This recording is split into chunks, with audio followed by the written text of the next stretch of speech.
और इस वक्त एक बार फिर इमरान खान कुछ बोल रहे हैं, सुनते हैं। की इंटरफेरेंस थी।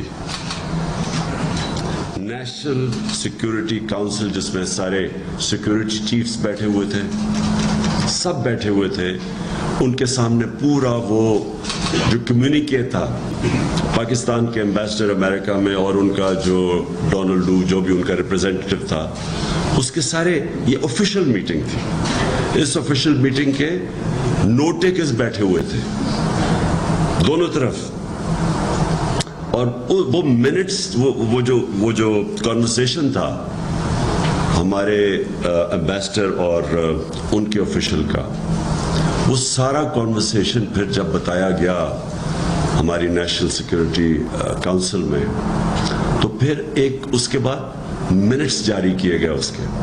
उन मिनट्स के अंदर ये चीज़ कंफर्म की गई कि ये एक बाहर से प्लान बना था जिसमें इंटरफेयर किया गया था पाकिस्तान की इंटरनल पॉलिटिक्स में, और ये जो नो कॉन्फिडेंस थी इसकी बुनियाद बाहर थी। हमने वो चीज़ें लिखी नहीं वहाँ के, कैसे यहाँ एम्बेसी के लोग मिल रहे थे, जो लोग हमारे से जब छोड़ के गए, जो लोटा हुए, तो इनको बाकायदा एम्बेसी के लोग मिलते थे। उनका क्या काम था? देखिए, हेड्स ऑफ कई दफ़ा बात पॉलिटिकल पार्टीज के हेड्स को इसलिए मिलते हैं कि वो पूछ सकते हैं मुल्क के सूरत हाल वगैरह, लेकिन इन लोगों को मिलने का उनका क्या था? तो वो सारा कनेक्शन था उसका नो कॉन्फिडेंस मूव जो कि बाहर से इनिशिएटेड थी। तो जब एक दफा मुल्क की हाईएस्ट सिक्योरिटी बॉडी ये कंफर्म कर देती है, तो उसके बाद तो ये प्रोसीडिंग्स ये इररेलेवेंट थी कि नंबर्स कितने हैं। तो मैं आपको ये बता नहीं सकता था कल रात, क्योंकि मुझे डर ये था कि ये वो आज वो शौक में ना होते अगर मैं सबको बता देता। वज़ीर आज़म इमरान खान एक बार फिर अपना इल्ज़ाम दोहरा रहे हैं और वो ये कह रहे हैं कि उनकी बातों से ऐसा लग रहा है कि ये सब पहले से तय था। उन्होंने कहा मैं अगर कल बता देता तो ये लोग आज कम से कम शौक में नहीं होते। उनका क्लेम ये है कि ये जो कार्रवाई की गई है ये इसलिए की गई क्योंकि जो देश की पाकिस्तान की जो सबसे बड़ी सिक्योरिटी बॉडी है नेशनल सिक्योरिटी काउंसिल, उसकी मीटिंग जिसमें सारे जो उनकी सेनाओं के अंग हैं, उनके प्रमुख होते हैं, बाकी तमाम लोग होते हैं, कैबिनेट के लोग होते हैं, उसने कंफर्म कर दिया कि ये साजिश होगी, ये साजिश हुई है। और ये नो कॉन्फिडेंस मोशन इसकी बुनियाद जो थी बाहर थी, यानी अमेरिका में थी, ये वहां से इनिशिएट हुआ था। फिर वो ये कह रहे हैं कि ये और कंफर्म हो गया जब हमें ये पता चला हमारी एजेंसी से कि जितने इनके साथी थे इनके खिलाफ जो हो गए वो यूएस एम्बेसी के लोगों से मिल रहे थे, इसलिए ये कंफर्म होता है कि ये साजिश बाहर रची गई। सुनते हैं। नहीं, उन्होंने रियलाइज नहीं किया कि जिस वक्त पाकिस्तान की नेशनल सिक्योरिटी काउंसिल ने वाज़े तौर पे कह दिया कि पाकिस्तान की ये जो नो कॉन्फिडेंस मोशन थी इसमें से बैरून मुल्क की इंटरफेरेंस थी। नेशनल सिक्योरिटी काउंसिल जिसमें सारे सिक्योरिटी चीफ्स बैठे हुए थे, सब बैठे हुए थे, उनके सामने पूरा वो जो कम्युनिके था पाकिस्तान के एम्बेसडर अमेरिका में और उनका जो डोनाल्ड डू जो भी उनका रिप्रेजेंटेटिव था, उसके सारे ये ऑफिशियल मीटिंग थी। इस ऑफिशियल मीटिंग के नोट टेकर्स बैठे हुए थे दोनों तरफ, और वो मिनट्स वो जो कॉन्वर्सेशन था हमारे एम्बेसडर और उनके ऑफिशियल का, वो सारा कॉन्वर्सेशन फिर जब बताया गया हमारी नेशनल सिक्योरिटी काउंसिल में, तो फिर एक उसके बाद मिनट्स जारी किए गए। उन मिनट्स के अंदर ये चीज़ कंफर्म की गई कि ये एक बाहर से प्लान बना था जिसमें इंटरफेयर किया गया था पाकिस्तान की इंटरनल पॉलिटिक्स में, और ये जो नो कॉन्फिडेंस थी इसकी बुनियाद बाहर थी।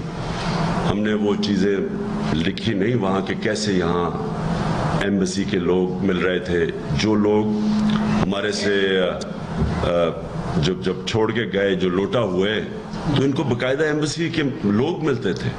उनका क्या काम था? देखिए, हेड्स ऑफ कई दफ़ा बात पॉलिटिकल पार्टीज के हेड्स को इसलिए मिलते हैं कि वो पूछ सकते हैं मुल्क के सूरत हाल वगैरह, लेकिन इन लोगों को मिलने का उनका क्या था? तो वो सारा कनेक्शन था उसका नो कॉन्फिडेंस मूव जो कि बाहर से इनिशिएटेड थी। तो जब एक दफा मुल्क की हाईएस्ट सिक्योरिटी बॉडी ये कंफर्म कर देती है, तो उसके बाद तो ये प्रोसीडिंग्स ये इररेलेवेंट थी कि नंबर्स कितने हैं। तो मैं आपको ये बता नहीं सकता था कल रात, क्योंकि मुझे डर ये था कि ये वो आज वो शौक में ना होते अगर मैं सबको बता देता। तो ये आपने देखा, इमरान खान बड़े ही कॉन्फिडेंट नजर आ रहे हैं। उनको ऐसा लगता है कि जो कुछ उन्होंने किया आज, वो हर तरीके का टेस्ट जो है उसको पास कर लेगा। हमारे साथ मेरे जनरल रिटायर्ड संजय मेसन साहब हैं इस वक्त, हमारे साथ फ़खर यूसुफजई साहब हैं पत्रकार पाकिस्तान से, और मलक अजमत खान साहब हैं पीपीपी से। मैं पहले इस बात की कंफर्मेशन चाहता हूं आपसे यूसुफजई साहब, उनका ये कहना कि नेशनल सिक्योरिटी काउंसिल ने की मीटिंग में ये कंफर्म कर दिया गया कि हां ये साजिश हुई है और ये नो कॉन्फिडेंस मोशन अमेरिका के कहने पर रचा गया, इसमें कितनी सच्चाई है? आपकी आवाज नहीं आ रही, आपकी आवाज नहीं आ रही है। जी जी, मैंने कहा कि मेरे ट्विटर के ऊपर वो लेटर मौजूद है जिसके अंदर कहा गया है कि कोई conspiracy, no vote of no confidence के हवाले से कुछ ऐसी चीज मेंशन नहीं हुई। ये उसी लेटर की मैं बात कर रहा हूं, और लेटर मैं दिखा रहा हूं जो कमेटी की 37 नेशनल सिक्योरिटी कमेटी की मीटिंग हुई थी, और उसके अंदर जो चीजें लिखी गई है, जो इमरान खान अभी भी लोगों से झूठ बोल रहे हैं, और ये रिकॉर्ड का हिस्सा है। ये कोई मैंने अपनी नहीं, ये कब की चिट्ठी है? ये क्या कह रही है चिट्ठी? ये नेशनल सिक्योरिटी काउंसिल की मीटिंग के बाद ये चिट्ठी जारी की गई। ये वही चिट्ठी है 30 मार्च वाली, जिसके ऊपर इमरान खान साहब की मीटिंग हुई कि वो लेटर मैंने जो है नेशनल सिक्योरिटी कमेटी को दिखा दिया है। ये उस कमेटी के बाद एक प्रेस रिलीज बनाने के लिए लेटर जारी हुआ, जिसके अंदर ये बाकायदा अल्फाज का इस्तेमाल किया गया कि वोट ऑफ नो कॉन्फिडेंस का कोई जिक्र नहीं है उसके अंदर। ये मैं नहीं लिख रहा हूं, उस कमेटी में जो भी लोग, बड़े कोई आम लोग तो नहीं बैठे हुए थे ना, चीफ आईएसआई चीफ बैठे हुए थे, जनरल बाजवा बैठे हुए थे, जनरल बाबर इफ्तिखार साहब बैठे हुए थे, और इनके कैबिनेट के लोग बैठे हुए थे। ये असल मसला ये है कि इन्होंने आज कॉन्स्टिट्यूशन को वायलेट किया है। इमरान खान साहब ने ये चाहते हैं कि किसी तरीके से लोगों को मैं ये बावर करा दूं कि मैंने जो कुछ किया ये आप लोगों की खातिर किया और इस मुल्क की खातिर किया है। उन्होंने जितने ब्लंडर्स करने थे वो किए हैं, और मैं आपसे यकीन से कहता हूं कि supreme court of Pakistan, justice अता बंदयाल साहब जो चीफ जस्टिस ऑफ पाकिस्तान है, उनका तकरीबन अभी थोड़ी देर में जो उन्होंने कॉल की है, सुमोटो एक्शन लिया हुआ, उसके ऊपर भी फैसला आ जाएगा। लेकिन अवाम से झूठ बोलना बंद कर दे कि इनके खिलाफ अमेरिका साजिश कर रहा था और इनके खिलाफ vote of no confidence. Vote of no confidence के ऊपर तो कब से बातें चल रही थी। आपस के पीडीएम के लोगों का ये था, कोई कह रहे थे कि अर्ली इलेक्शन की तरफ जाने, कोई कहता था कि हम वोट ऑफ नो कॉन्फिडेंस की तरफ जाएंगे। ये क्या बात कर रहे हैं कि मतलब मेरे खिलाफ अमेरिका ने साजिश कर ली और उन्होंने बाकायदा उसके मिनट जारी कर दिए। जो लेटर आप दिखा रहे हैं कि नेशनल सिक्योरिटी काउंसिल में जो बातें हुई, उसके बाद प्रेस रिलीज में साफ कह दिया गया कि नो कॉन्फिडेंस को लेकर कोई बात ही नहीं हुई, नो कॉन्फिडेंस मोशन को लेकर के। तो फिर इमरान खान, इसका मतलब इमरान खान साफ साफ झूठ बोल रहे हैं अपने लोगों से। जनरल साहब, एक प्राइम मिनिस्टर अपने लोगों से झूठ बोल रहा है। मैं वही बता रहा हूं कि इमरान खान साहब कब तक और क्यों झूठ बोल रहे हैं लोगों से। फखर साहब, एक मिनट, कुर्सी बचाने के लिए वो कुछ भी कर रहे हैं। मैं कहता हूं आज उन्होंने वायलेशन की है आर्टिकल 6, बिल्कुल उनके ऊपर लगता है, जिसके ऊपर अभी कुछ यूसुफजई साहब, एक मिनट, जनरल मेसन का कमेंट चाहता हूं मैं। आपने जो बात बताई है अभी उसके ऊपर, जनरल साहब। सौरभ, इमरान खान ने जो ये सारा कर रहे हैं, मैं तो एज अ मिलिट्री एनालिस्ट बोल रहा हूं, और मैं लकली भारतीय इंडियन एम्बेसी में मैं था 3 साल के लिए अफगानिस्तान में, तो मेरे को पता है कि एम्बेसी में कैसे फंक्शनिंग की जाती है। पहली बात, हम लोग मिलते थे वहां पर, मैं भी कई मिनिस्टर्स को मिलता था, आर्मी वालों को मिलता था। हम एक थोड़ी सी नोटिंग बना के और अपने हेडक्वार्टर में भेजते हैं।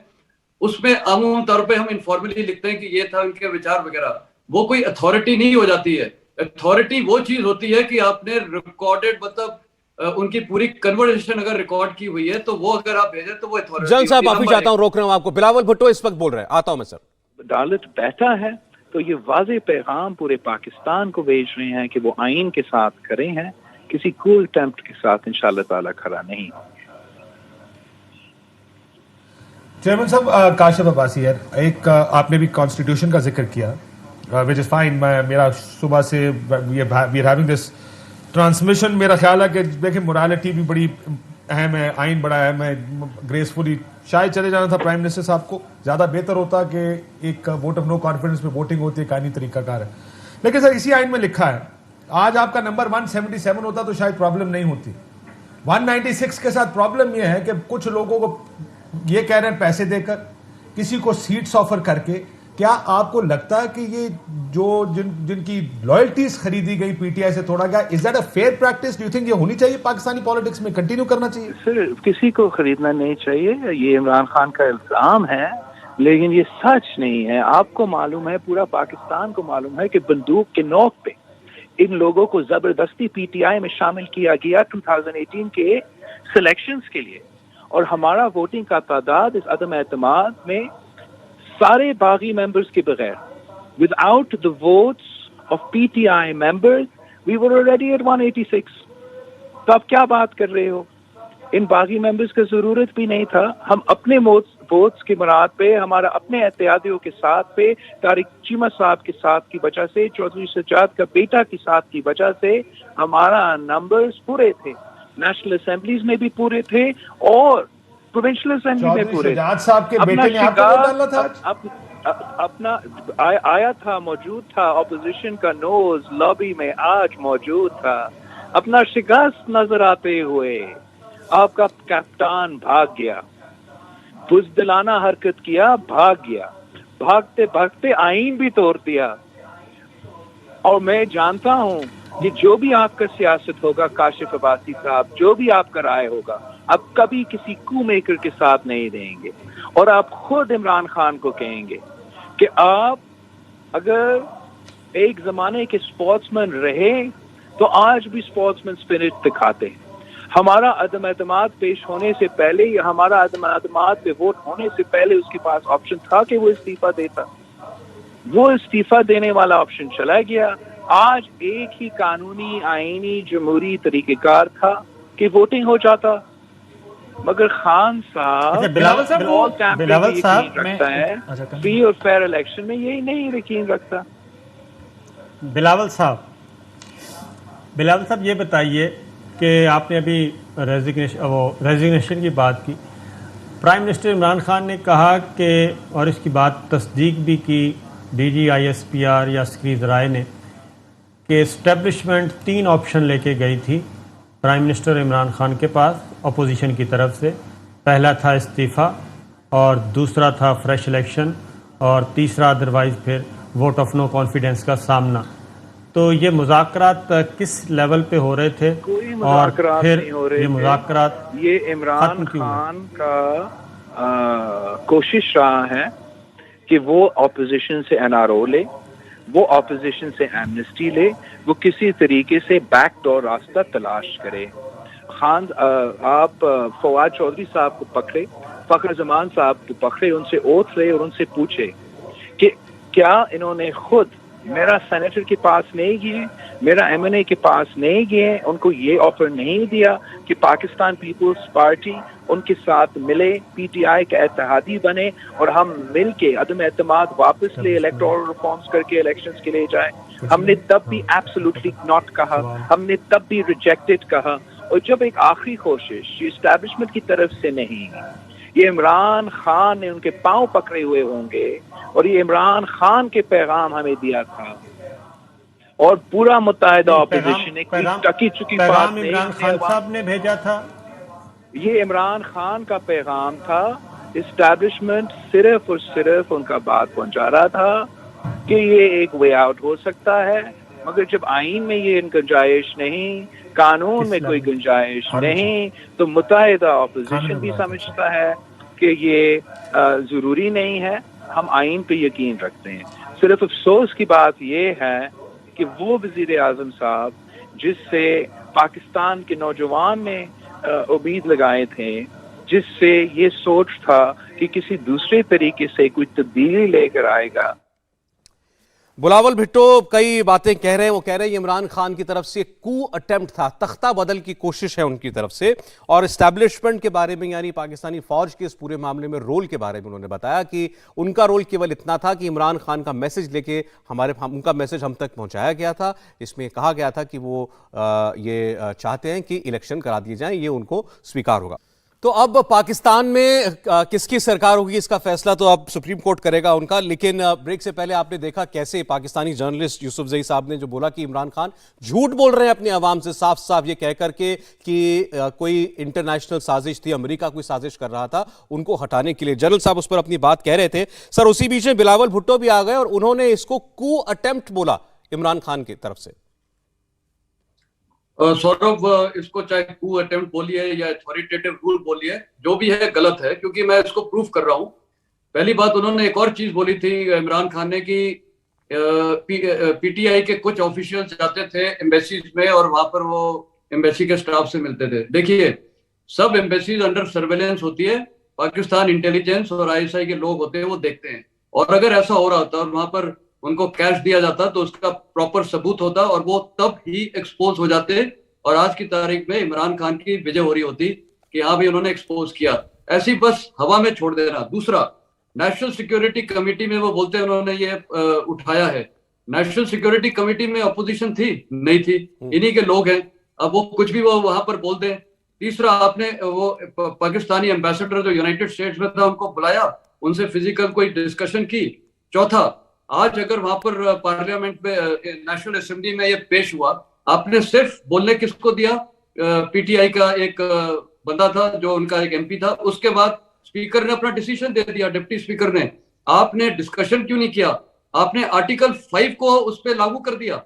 मैं तो ये बोलता हूँ ये बिल्कुल गलत है, क्योंकि पार्लियामेंट का या नेशनल असेंबली का मकसद होता है कि वहां डिबेट और डिस्कशन हो और सारे डॉक्यूमेंट्स प्रूफ किए जाए, क्योंकि वही सबसे बड़ी एक बॉडी है। आपने वहां पर वो किया नहीं, आर्टिकल 5 घोषित कर दिया फॉरेन इंटरवेंशन करके।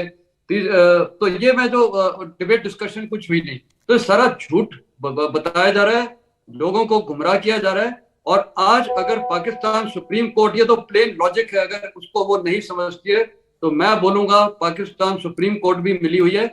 आज पाकिस्तान सुप्रीम कोर्ट का टेस्ट है। अगर वो बिल्कुल ये लॉजिकली अपना डिसीजन देंगे तो डेमोक्रेसी की पाकिस्तान में जीत होगी, नहीं तो ये पाकिस्तान के लिए बहुत ही गलत चीज होगी, जिंदगी भर के लिए, हमेशा के लिए, क्योंकि फिर लोगों का भरोसा टूट जाएगा डेमोक्रेसी के ऊपर। तो ये मेरे को लग रहा है पूरी अटेम्प्ट है, ये इसको कू बोलिए या कुछ भी है, ये एक मैनिपुलेटिव। इससे एक सवाल मन में आता है जनरल साहब, मैं यूसुफ से साहब से पूछना चाहता हूं, अगर आपने जो चिट्ठी दिखाई कि सिक्योरिटी काउंसिल की मीटिंग के अंदर आर्मी चीफ की मौजूदगी में, सर्विस चीफ्स की मौजूदगी में ये बात इमरान खान ने कही, और उसके बाद ये लेटर प्रेस रिलीज जारी होती है जिसमें कहा जाता है कि ऐसी कोई बात हमें नहीं मिलती है, ऐसी कोई बात नहीं कही गई, तो फिर जो आपका एस्टैब्लिशमेंट है वो ये कैसे होने दे रहा है? फौज कैसे होने दे रही है जो आज हुआ? देखिए, एक मसला है, मैं शायद आप ही के चैनल पे या किसी और चैनल पे ये बात मुसलसल कर रहा हूं कि इमरान खान साहब ने एक जिसे कहते हैं कि एस्टेब्लिशमेंट को अपने लिए इस्तेमाल करने की भरपूर कोशिश की। स्पेशली अभी इस टाइम उन्होंने कहा कि मुझे किसी तरीके से इस दफा बचाए, उन्होंने साथ नहीं दिया। ये शायद पहली दफा हमारी हिस्ट्री में रहा होगा 75 ईयर में कि एस्टेब्लिशमेंट वाकई नजर आ रही कि थोड़ी सी साइड पे जाके खड़ी हो गई। तो इमरान खान साहब किसी न किसी तरीके से उनको घसीटना चाह रहे थे। वो चाहते कि कोई ऐसा काम हो कि जिसकी वजह से मैं बच जाऊं और बाकी जो मर्जी हो जाए, बाकी कॉन्स्टिट्यूशन को अगर मतलब मैं तोड़ता हूं कोई प्रॉब्लम नहीं है, या कोई और मसला होता है तो इसका कोई मसला नहीं है। ये असल इशू है। वो इसलिए भी एस्टेब्लिशमेंट साइड पे रह रही क्योंकि इमरान खान साहब उनको जबरदस्ती इस दफा घसीट रहे हैं। पहले वो खुद आया करते थे, इस दफा इमरान खान साहब उनको घसीटने की कोशिश करते और वो पीछे भागने की कोशिश कर रहे हैं। ये असल मुद्दा और ये असल इशू है। नहीं, चले मैं आपकी बात मान लेता हूं यूसुफजई साहब, लेकिन सवाल ये है, अभी थोड़ी देर पहले जिस प्रोग्राम में लाइव इमरान खान ये कह रहे थे कि सिक्योरिटी काउंसिल ने मोहर लगाई इस बात पर कि हां साजिश हुई मेरे खिलाफ अमेरिका से, तो अब तो कम से कम आके कहना चाहिए ना जनरल जो डीजी आईएसपीआर है कि नहीं ऐसा नहीं हुआ था, हमने ऐसी कोई बात नहीं मानी। देखिए मेरी बात सुने, उन्होंने सिक्योरिटी इदारों ने बाकायदा उसके अंदर लिखा हुआ कि ऐसी कोई बात नहीं है। वो प्रेस रिलीज कोई ऐसी तो नहीं थी कि मतलब अगर लेट सपोज मैं और आप या फिर जनरल साहब हम किसी जगह पे बैठे हुए हैं और ऑफिशियल कोई हमारी मीटिंग है, उसके जो मिनट्स होंगे या उसकी प्रेस रिलीज होगी तो सारी हम तीनों के मतलब उससे होगी, पता होगी हम लोगों को। ऐसा थोड़ी हो सकता है कि मीटिंग हमारी हुई हो लेकिन प्रेस रिलीज कोई जाके XYZ उसको जारी कर दे, ये तो नहीं हो सकता। ये सारी चीजें हुई हैं, लेकिन मैंने आपको बताया उन्होंने क्लियर कट कहा हुआ कि ऐसी कोई चीज हमें नजर नहीं आई कि अमेरिका से कोई साजिश हुई है, यहाँ से कोई उन्होंने, मैं आपसे समझना ये चाह रहा हूं कि आपको अपने एक्सपीरियंस में क्या ये लगता है कि अब शायद आर्मी या फौज या एस्टैब्लिशमेंट जो भी कह लीजिए वो स्टेप इन करेगी इस सिचुएशन में? देखिए, इस वक्त अगर हम देख ले तो हमारा Pakistan unfortunately without A head of the state चल रहा है। इस वक्त कोई नहीं, कॉन्स्टिट्यूशनली तो इमरान खान प्राइम मिनिस्टर नहीं है। तो यही सारे लोग जो हमारे मतलब जिसे कहते हैं कि जो लॉ मेकर्स हैं या जो लॉ एक्सपर्ट्स हैं, वो यही तो बात कर रहे हैं, यही तो रोना रो रहे हैं सुबह से कि यार आपने मतलब अपने लिए किस किस्म का इकदाम उठाया हुआ है। आप दोबारा आ जाए, आप 10 दफा प्राइम मिनिस्टर बन जाए, 2 दफा बन जाए, 3 दफा बन जाए, लेकिन जो तरीका कार है उसके तहत आप बने, ना कि आप कहें कि नहीं जी मैं तो जबरदस्ती आके डंडे के दौर पे बैठ जाऊंगा। क्या फिर आप जनरल मुशर्रफ और जनरल ज़िया वाला जो दौर है उसको याद कराना चाहते हैं, रिपीट करना चाहते हैं? बड़ी एक आपकी बात से एक बड़ा इंटरेस्टिंग सवाल दिमाग में आया जनरल मिस्टन, क्या पाकिस्तान की हिस्ट्री में पहली बार कोई सिविलियन डिक्टेटर भी होगा? लग तो कुछ ऐसे ही रहा है कि ये सिविलियन डिक्टेटरशिप चल रही है, क्योंकि अमूमन तौर पे तो पाकिस्तान में फौज का बड़ा ऊपरी हाथ रहा है। और लेकिन जिस प्रकार इमरान खान ने ये 4-5 चीजें की है, जैसे DGISI को वहां भेजा था अफगानिस्तान में फॉर्मेशन ऑफ गवर्नमेंट के लिए, उसके बाद उसी DGISI की जब उनके army chief general Bajwa posting कर रहे थे तो उस पे अपॉइंटमेंट पे उनका डिस्प्यूट हुआ, फिर रशिया वो गए, और साथ ही जो कल इस्लामाबाद में वो हुआ था सिक्योरिटी डायलॉग, उसमें पाकिस्तान के सेना अध्यक्ष ने बहुत क्लियरली बोला है, साफ जनरल बाजवा ने, कि हमारा स्ट्रेटेजिक पार्टनर है अमेरिका, चाइना हमारा क्लोज एलाई है, और यूक्रेन का जो इन्वेजन है रशिया ने उसको उन्होंने कंडेम किया है कि वहां पर सॉवरेनिटी मेंटेन होनी चाहिए थी। तो ये साफ जाहिर हो रहा है कि इनके एट लॉगर हेड्स हैं between the army and between Imran Khan. मेरे को भी अभी तक समझ में नहीं आ रहा है कि इमरान खान कैसे इतनी बड़ी टक्कर ले रहा है। या तो आर्मी का कुछ ब्लेसिंग है, हो सकता है, लेकिन इसमें आर्मी का भी नुकसान होगा, क्योंकि जैसे मैंने पहले बताया कि अगर आर्मी एंटी यूएस हो रही है इस पूरे, क्योंकि आप यूएस को डिस्क्रेडिट कर रहे हैं जी, सारे हथियार मिलिट्री हार्डवेयर तो आप अमेरिका से लेते हैं। जनरल साहब, क्या इसमें ये गुंजाइश है, जैसा पीछे एक पैनलिस्ट कह रही थी, आरती कह रही थी, कि बड़ा फैक्शनलिज्म है पाकिस्तान की फौज में भी, जनरल बाजवा एक्सटेंशन चाहते हैं, तो जाहिर है कि कोई और उनका सक्सेसर भी होना चाहता होगा, तो कहीं उस लड़ाई का फायदा तो इमरान खान को कोई किसी एक फैक्शन से नहीं मिल रहा है? देखिए, पॉसिबल है, फैक्शंस तो हमेशा हर जगह होते हैं, लोगों के बीच में मतभेद होता है, तो पाकिस्तान सेना में भी पक्का फैक्शंस होंगे, डिफरेंसेस होंगे, कौन किसके साथ अलाई है वो भी नहीं पता चलेगा।